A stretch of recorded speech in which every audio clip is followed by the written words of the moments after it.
اللہ کی رحمت کا کبھی دروازہ بند نہیں ہوتا، انسان خود راستے بدل لیتا ہے۔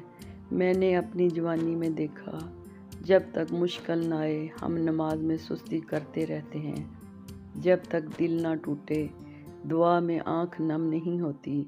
میں ایک دن سخت پریشانی میں تھی، بس 2 رکعت نفل پڑھے اور دل ایسا ہلکا ہوا جیسے بوجھ اتر گیا ہو۔ تب سمجھ آئی کہ رب کو لمبی دعائیں نہیں، سچی آواز اور سچا دل چاہیے۔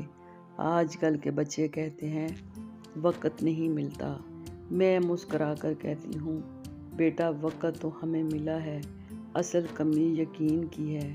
ایمان کوئی بڑی عمارت نہیں، یہ تو بس دل میں اللہ پر مضبوط بھروسہ ہے۔ جس دن یہ بھروسہ قائم ہو جائے اسی دن زندگی سنور جاتی ہے۔